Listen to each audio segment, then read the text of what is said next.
बहुत समय पहले हीरापुर नाम के एक खूबसूरत गांव हुआ करता था। एक दिन उस गांव में किसी की शादी हो रही थी। उस शादी में एक लड़की सुरीली आवाज में गाना गा रही थी। उसकी आवाज बहुत ही अच्छी थी।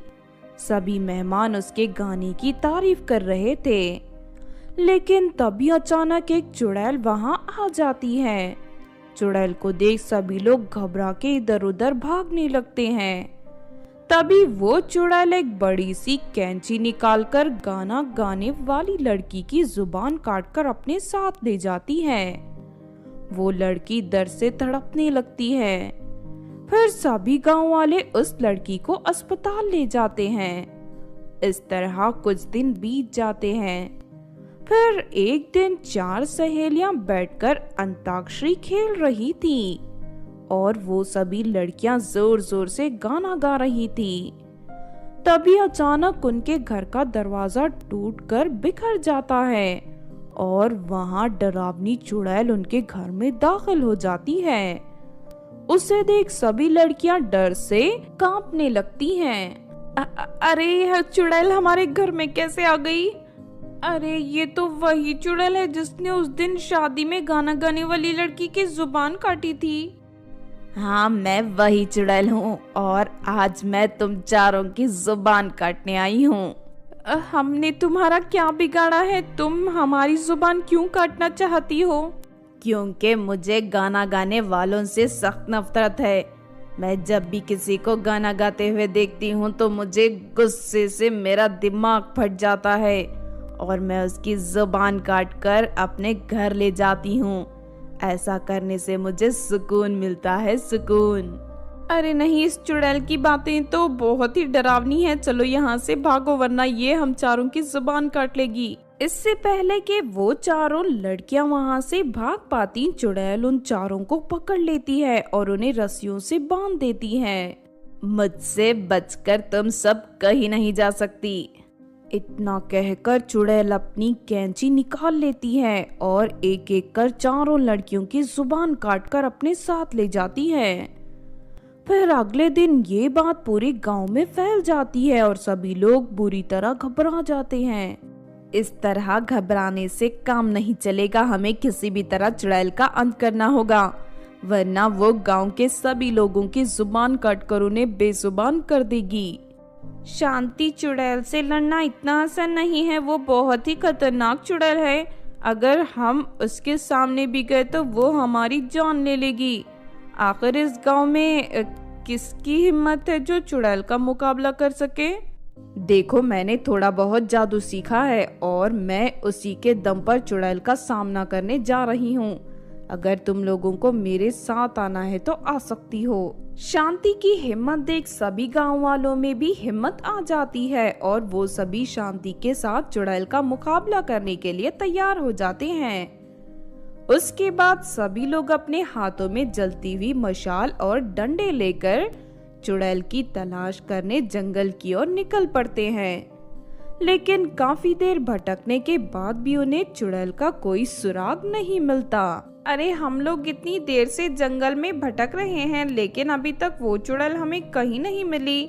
कहाँ रहती है वो? चिंता मत करो, उस चुड़ैल को पकड़ने का मेरे पास एक बहुत बढ़िया उपाय है। चलो हम सब गाना गाना शुरू करते हैं। मुझे पूरा यकीन है हमारे गाने की आवाज सुनकर चुड़ैल यहाँ आ जाएगी।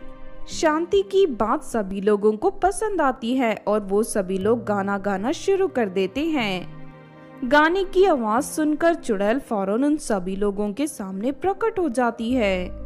चुड़ैल का डरावना रूप देख कुछ लोग घबराकर पीछे हटने लगते हैं। इस चुड़ैल से डरने की जरूरत नहीं है, ये हमारा कुछ नहीं बिगाड़ सकती। अच्छा, तो तुम सब लोग मेरा शिकार करने यहाँ आए हो, लेकिन तुम लोगों ने यहाँ आकर बहुत बड़ी गलती कर दी। अब मैं एक साथ तुम सभी की जुबान काटकर अपनी गुफा में ले जाऊंगी। इससे पहले कि चुड़ैल कुछ कर पाती, शांति मंत्र पढ़ना शुरू कर देती है और अगले ही पल वहां एक जादुई रस्सी प्रकट हो जाती है। फिर वो रस्सी चुड़ैल के शरीर को पूरी तरह जकड़ लेती है। ये क्या, ये औरत तो एक जादूगरनी निकली। इससे नजरअंदाज करके मैंने बहुत बड़ी गलती कर दी। तूने हमारे गांव की लड़कियों की जुबान काटकर उनकी जिंदगी बर्बाद कर दी है, इसीलिए अब हम तुझे जिंदा नहीं छोड़ेंगे। नहीं नहीं, मुझे मत मारो, मैं उन लड़कियों की कटी हुई जुबान फिर से जोड़ सकती हूँ। ये सुनकर सभी गांव वाले खुश हो जाते हैं। लेकिन चुड़ैल, एक बात बता, तू इस तरह गाना गाने वालों की जुबान क्यों काट रही है? दरअसल मरने से पहले मैं बहुत अच्छी सिंगर थी। मैं गाना गाकर बहुत नाम और पैसे कमा रही थी, लेकिन मेरी तरक्की कुछ लोगों से बर्दाश्त नहीं हो रही थी, इसीलिए उन लोगों ने मेरी जुबान काटकर मेरी हत्या कर दी।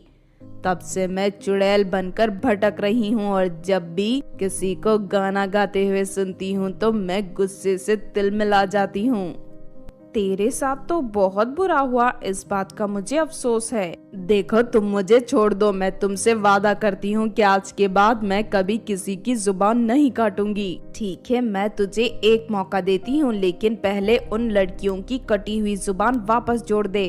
ठीक है, मैं अभी उन लड़कियों की जुबान जोड़ देती हूँ। उसके बाद चुड़ैल सभी लड़कियों की कटी हुई जुबान फिर से जोड़ देती है। इस तरह वो सभी लड़कियां फिर से बोलने लगती हैं। ये देख गांव वाले बहुत खुश होते हैं और उस चुड़ैल को छोड़ देते हैं। उसके बाद वो चुड़ैल हमेशा के लिए वहां से चली जाती है।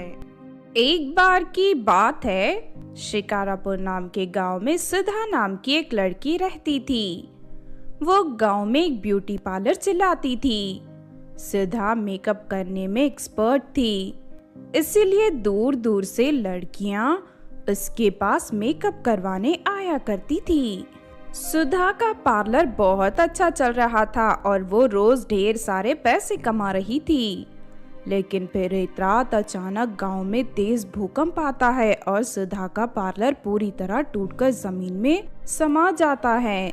उधर गांव के दूसरे घरों को कोई नुकसान नहीं पहुंचता। ये देख सुधा बहुत हैरत में होती है। अरे ये कैसा भूकंप था, इसने मेरे पार्लर बर्बाद कर दिया। अब मैं क्या करूं?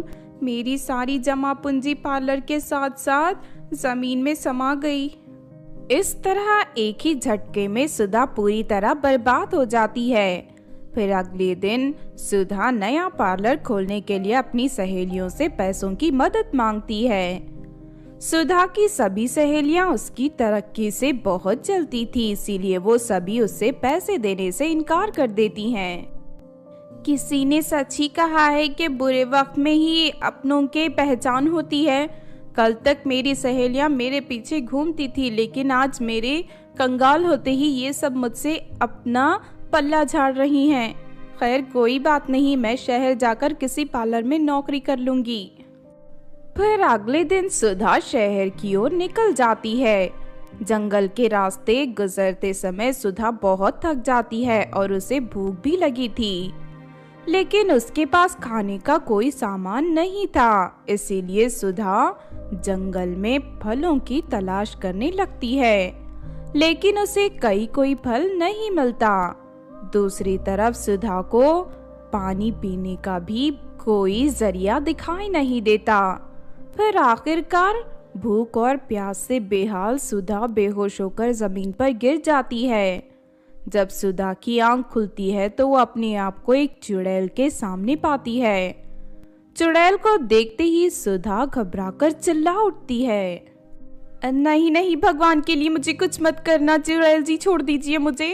अरे डरो नहीं, मैं तुम्हें नुकसान नहीं पहुंचाऊंगी। मैं एक अच्छी चुड़ैल हूँ, साथ ही मैं शाकाहारी भी हूँ। मैं इंसानों को नहीं मारती।